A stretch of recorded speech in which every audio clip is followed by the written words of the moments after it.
back, and I'm going to be going into the doors.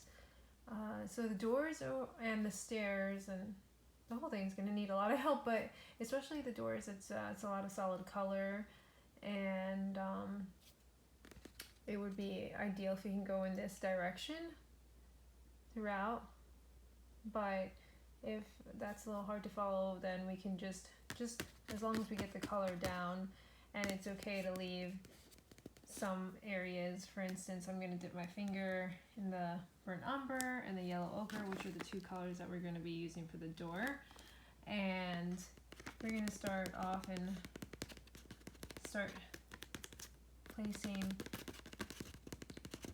our fingertips like that, and there's some areas that are not covered, and that's exactly what we want to achieve. We don't want it to all be, for instance, like one solid color.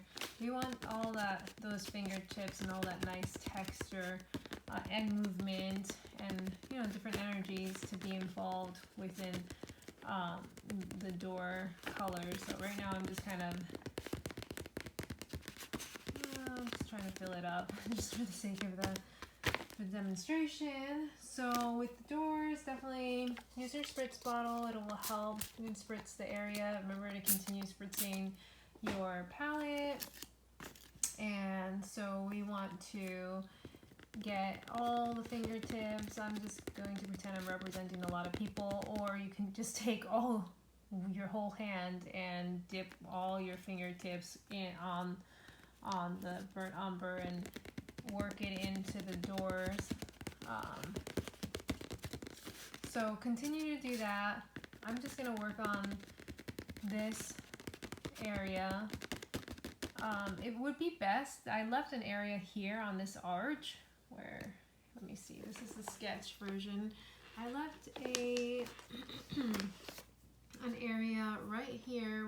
I would love to leave that area just alone, and so if you want to just carry out all the Burnt Umber throughout the entire doors, that would be best. But if you guys cover it, it's okay. I can just go back on top and bring back those elements that I wanted to leave there. So going back to the door, let me find it. So right now I had to do a sketch to represent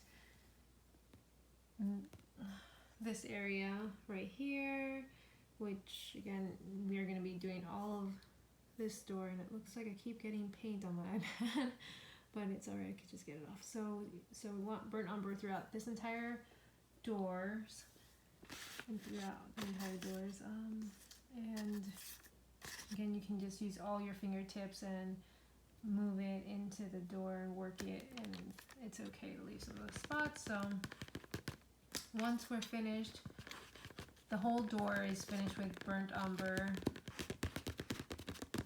and that richness of that color. We want to allow it to dry.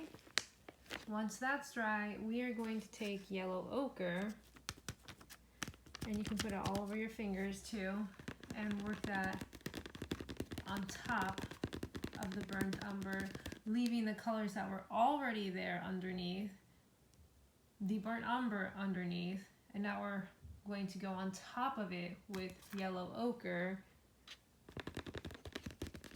and just make a rhythm, blend it in, have fun with the doors. I would love to get everyone's fingerprints underlying the arabesque that I'm going to be going on top of the door and creating.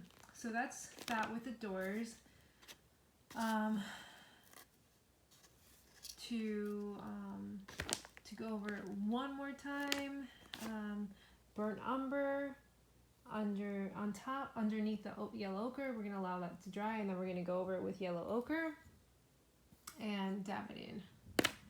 And once that's dry, we can go over, here I did a sketch of the doorknob. This is one doorknob. So I left circles within the doorknobs. I don't want to go into too much detail. I don't want to have you guys go into too much detail, and I still want to be able to see the doorknob, so I don't have to go and calculate where the doorknob needs to be. So if you guys can leave the doorknob still in very much sketch mode, that would be great. But if you want to fill in some colors, I believe I put some notes in there with covering it with burnt umber. If we can just only cover it in yellow ochre with the finger marks that I had provided for you, that would be perfect. So we want to just take now our yellow ochre, and I made these circles just for the fingerprints for this project, and we want to just fill them in like that. And just continue on to fill it in. Doesn't always have to be perfect, just stay within, and it's, please leave some of the pencil work that I had put down. So continue with your fingerprints. These circles are just a guide. And sorry, my dog just came in and now she's coughing. Paloma. Okay, so yeah, so now we have this, and you can just fill it in with some yellow ochre here. Just want some fingerprints, and it's nice to add movement. I had mentioned in one of my other videos that putting some music on, or even talking amongst your friends or helping one another out is always nice when you're doing this kind of work. So, see, we just get different tones with the fingerprints. And that's all I want for the doorknobs for right now, so I can go back in and do everything. So yeah, that's the directions for the door, the doorknobs, and then in my next video I'm going to be going into the stairs, which are here, and the direction I would like to have the fingerprints in, and why they're so important to go in a particular direction. Okay? Alrighty, well, have a good one. I will be seeing you in the next video. Bye now.